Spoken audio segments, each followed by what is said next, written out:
Hello and welcome to the Bears and Lions podcast. This is the podcast where we challenge our future by viewing our past. I'm a firm believer that our greatest future lies within the correct view of our past.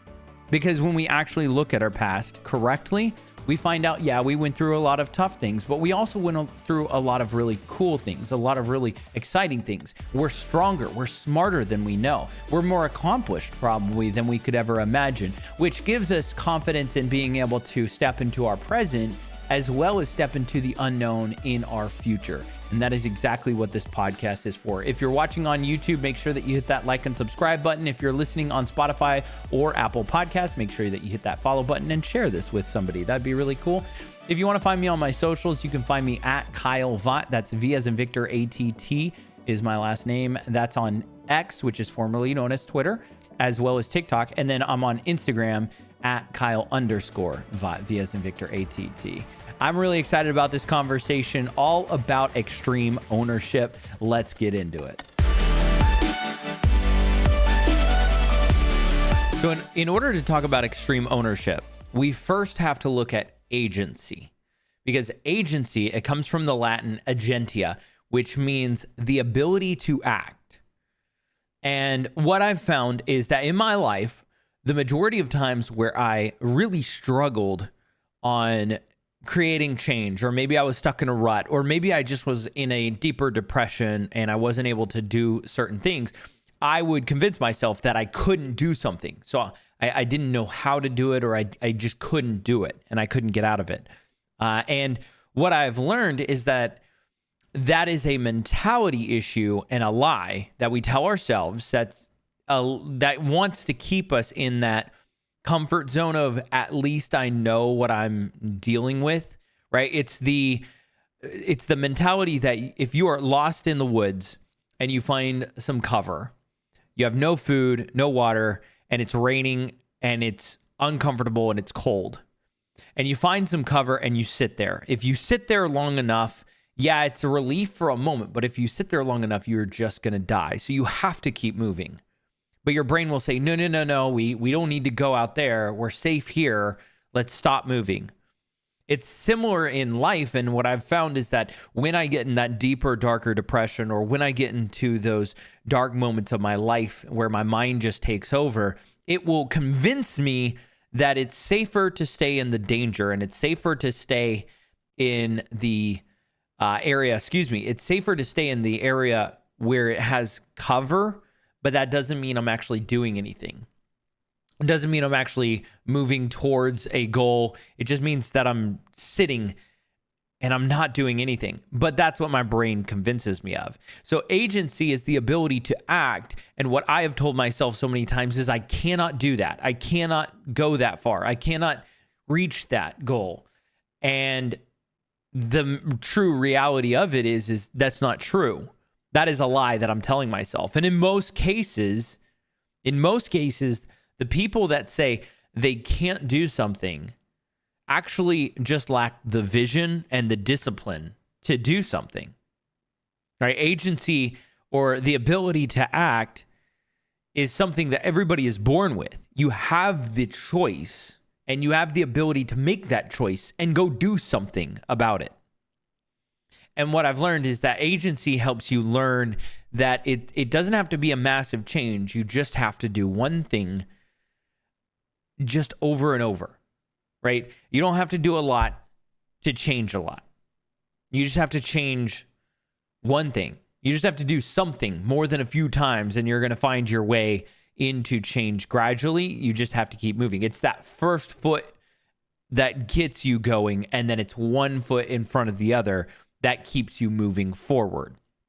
So that's part of the agency factor that I want to make sure that we preface this before we jump into extreme ownership. Because if you don't believe in the agency and the ability that you have to actually make change, then extreme ownership won't do anything for you.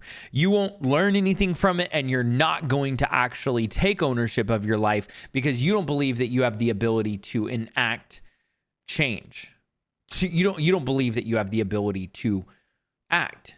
That's what agency means. So I wanted to make sure I preface that first, because maybe you are in a situation that I've been in multiple times where I've convinced myself that I don't have agency. I don't have the ability to act. My circumstances control everything, and it's not my choices that have put me here, but other aspects of my life or other people in my life, their choices have caused me to be in this momentum or this moment.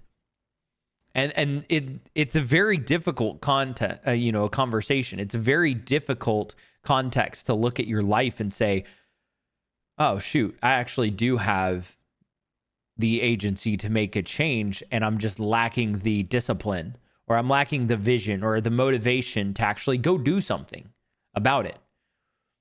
And so when you're walking in your dark moments, or when you're in that depression, I want you to take a moment and say, okay, I have the ability to act, agency. I'm going to do something.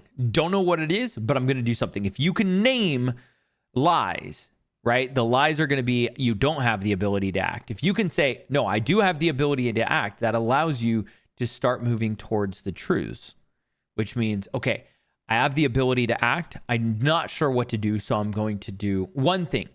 And that may be something as simple as waking up in the morning, or going to bed at night, or limiting your time in front of the screen. It may be a multitude of things, but you can just start with one, right? Maybe it is cutting out Cokes completely.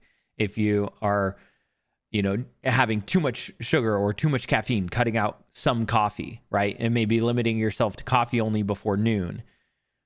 And those are those small choices that you make, but it proves your body that you have agency, that you have the ability to act. Therefore, when different circumstances come along, you could say, no. The truth is that I have the ability to act. So I'm going to do something. That's going to help you in the long run, because your mind is going to always try to get you to do whatever is most comfortable.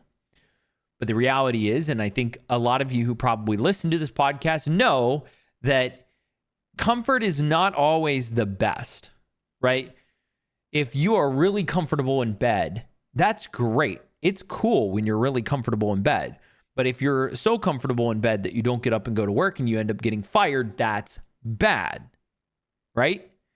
That can end up being really bad for you if stuff like that happen. Now, it may be multiple times, but I'm just saying, you have to be able to recognize that the need for agency in your life and the need for you to convince yourself that agency is important, that's going to help you out.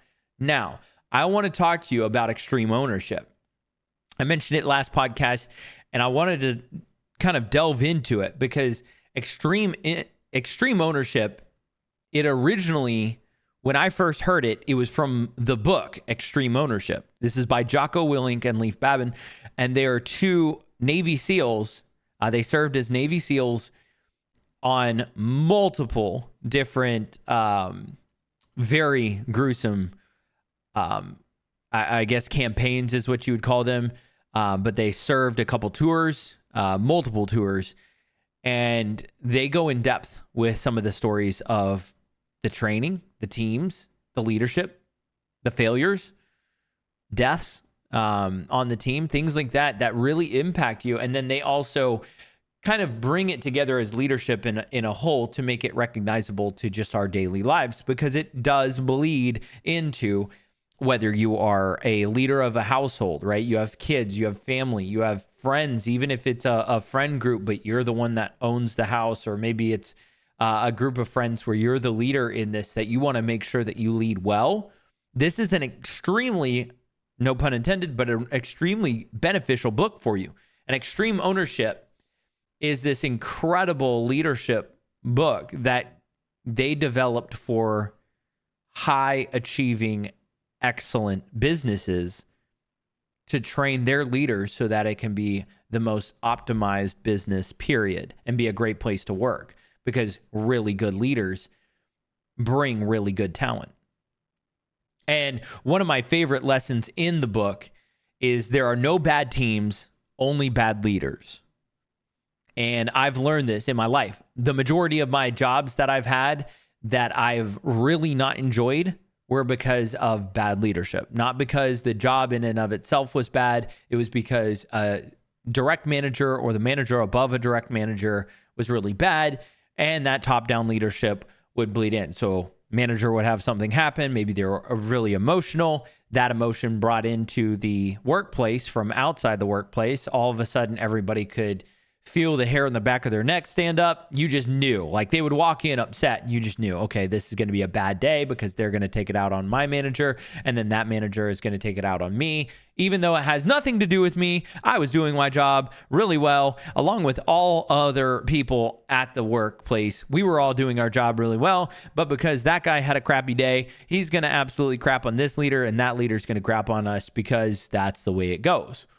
Now, I've learned that, and maybe you've experienced this as well in some of your jobs and your workplaces, but it's really annoying. It's really bad. I've even had professors who have had bad days, and it's like I could tell that they were asking harder questions or grading harder because they were having bad moments in their life, and not because of content that we were supposed to learn in their class.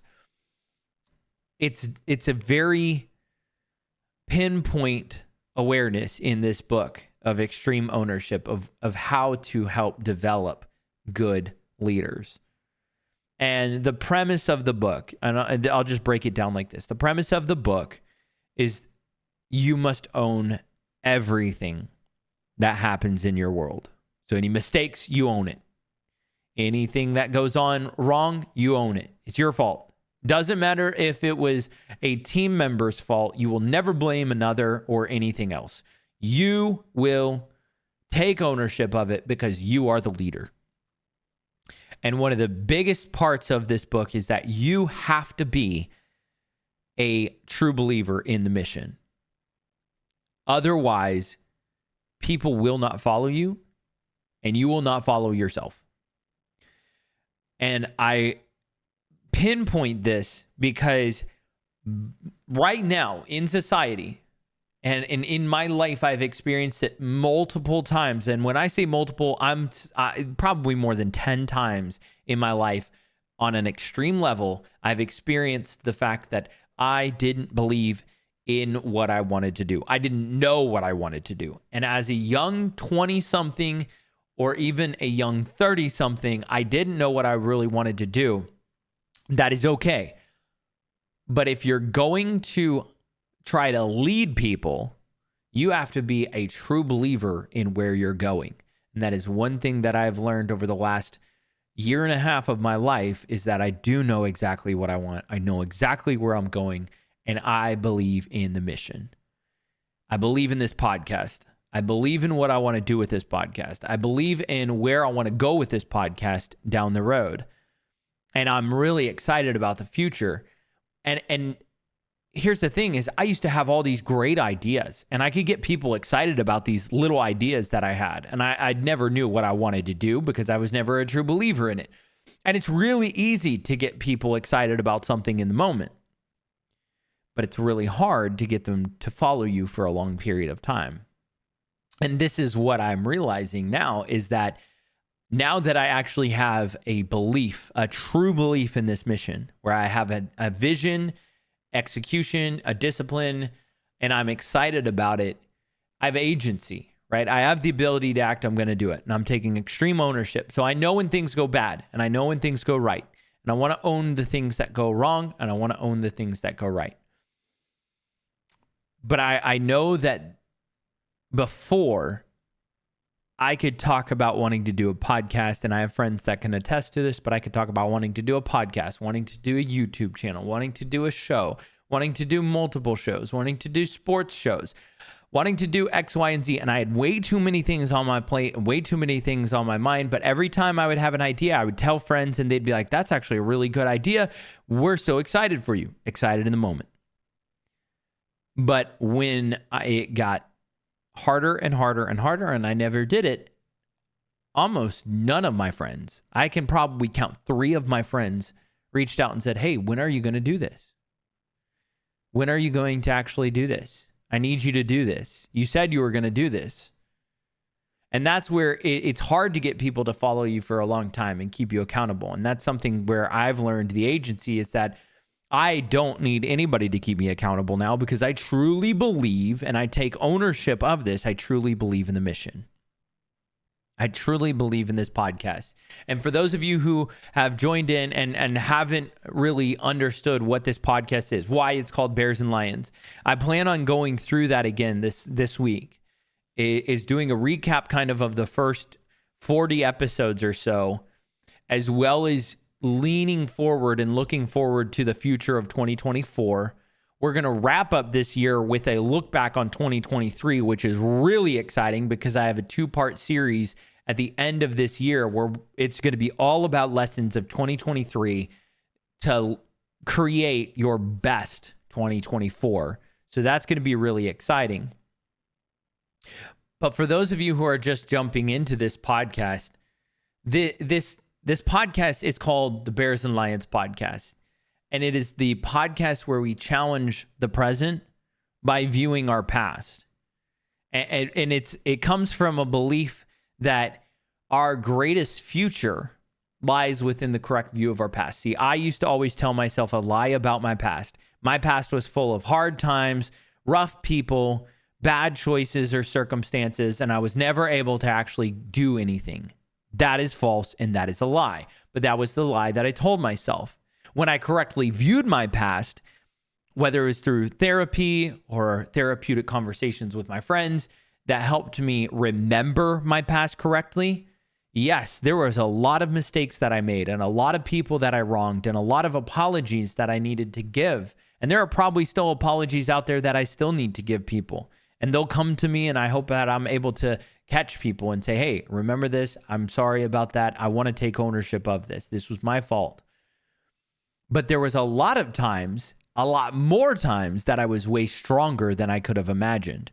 That some of those hard times actually created an imagination in me and a creativity and a drive in me that has brought about all of the exciting adventures. There was an adventurous part of me that I'm so glad certain things didn't work out. Because in my mind, I was saying, oh, nothing ever worked out. No, I'm so glad they didn't work out at all, because that drove me to be even stronger and better than ever before. And I seek adventure always. I mean, literally, I just moved 10 hours away from where all of my family is on an adventurous, exciting moment.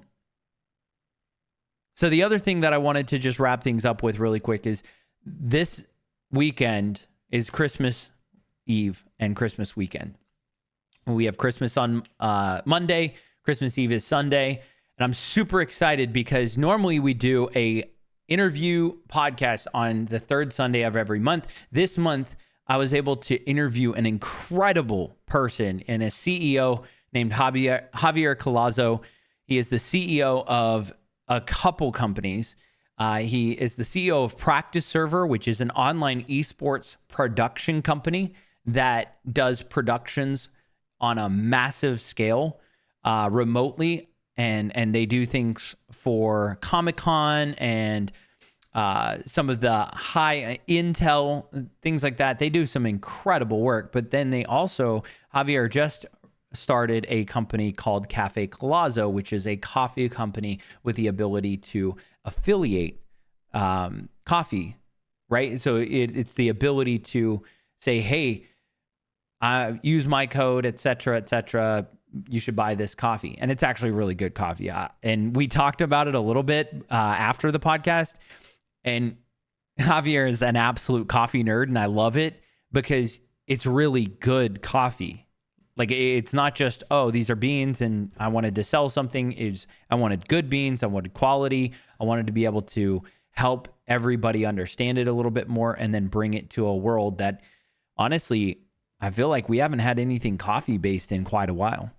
So that is going to be really exciting. I hope that you'll catch that. That's going to be on the 24th, so Sunday, 9 a.m. Eastern on YouTube, Spotify, and Apple Podcasts. You're not going to want to miss it. That's going to do it for this conversation as well. So join us Thursday. That's going to be 7 a.m. Eastern for the next conversation where we're going to start delving back into what the Bears and Lions podcast means. For everybody who is listening on Spotify and Apple Podcasts, thank you so much. Make sure that you hit that like and subscribe button on the YouTube. If you're watching on YouTube, hit that follow button. Otherwise, if you want to find me on socials, you can find me on X, which is formerly known as Twitter, at Kyle Vaught. I'm also on TikTok at Kyle Vaught as well. That's V as in Victor, ATT is my last name. And then I'm also on Instagram and Threads at Kyle_Vaught. For everybody, I hope you have a wonderful week. Remember to give grace, show love, and as always, stay stellar. Peace.